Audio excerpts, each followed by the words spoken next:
आते हैं जम्मू कश्मीर के अनंतनाग में कल हुई मुठभेड़ में मारे गए 4 आतंकवादियों के निशाने पर अमरनाथ यात्रा थी। ये बड़ा खुलासा हुआ है। मारे गए आतंकियों का रिश्ता Islamic state Jammu and Kashmir यानी आईएसजेके से था।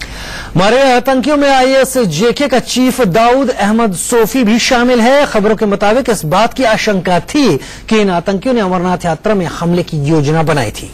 दरअसल ये आतंकी तीर्थ यात्रा के रास्ते में पड़ने वाले खिर्रम गांव में छिपे हुए थे और इस बात की जानकारी सुरक्षा बलों को लग गई थी। आईएसजेके तहरीके उल मुजाहिदीन का पुनर्निर्मित रूप है, यानी इसी को रिकंस्ट्रक्ट किया गया है। सूत्रों की माने तो ये 90 के दशक से शुरुआती दिनों से ही घाटियों में एक्टिव था। और जम्मू कश्मीर के डीजीपी एसपी वैद्य का दावा है कि आईएसजेके के केवल 8 से 10 सक्रिय आतंकी हैं, जिनमें से 6 को मारा जा चुका है। और आपको बता दें कि अमरनाथ यात्रा 28 जून से शुरू हो रही है। अमरनाथ यात्रा निशाने पर थी, ये बड़ा खुलासा किया गया है। लिहाजा ये एनकाउंटर, इन 4 आतंकियों का मारा जाना काफी अहम है, एक बड़ी कामयाबी है सुरक्षा बलों के लिहाज से। और राजीव,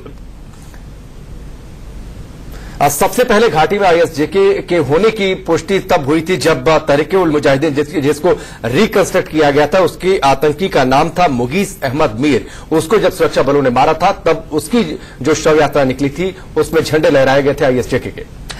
और फिलहाल हमारे संवाददाता अजय जंडेल की एक रिपोर्ट देख लेते हैं कि अमरनाथ यात्रा की सुरक्षा को लेकर क्या इंतजाम है।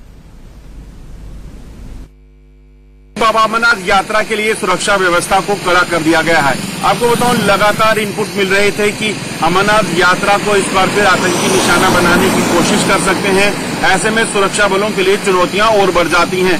खासतौर पे कल जब 4 आतंकियों को मार गिराया गया, उसके बाद ये इनपुट मिला है कि ये आतंकी भी अमरनाथ यात्रा को निशाना बनाने की फिराक में थे, मगर समय रहते सुरक्षा बलों ने कार्रवाई की और इन्हें मार गिराया है। जम्मू से लेके बाबा अमरनाथ की गुफा तक जो है हजारों की संख्या में अर्धसैनिक बल, सेना और जम्मू कश्मीर पुलिस के जवानों को तैनात किया गया है, जिसमें भारतीय सेना, BSF, CRPF, Jammu Kashmir police और एसएसबी जो है शामिल है।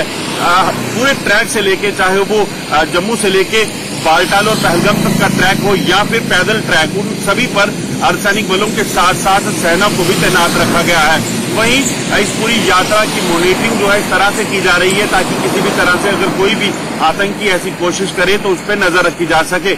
ड्रोन के साथ साथ हेलीकॉप्टर के जरिए भी इस अमरनाथ यात्रा पर नजर रखी जाएगी। वहीं देर रात जो है किसी भी तरह यात्रियों को सफर करने की इजाजत नहीं है और यात्री सिर्फ दिन के उजाले में कड़ी सुरक्षा के बीच ही बाबा अमरनाथ यात्रा की सुरक्षा के लिए आगे बढ़ पाएंगे। Ajay Jandel, India news, Jammu. राकेश, जो रमजान के दौरान सीज फायर था उसको खत्म करने के पीछे भी सरकार की यही मंशा थी कि इस दौरान अमरनाथ यात्रा होगी और उस पर सवाल उठाए थे।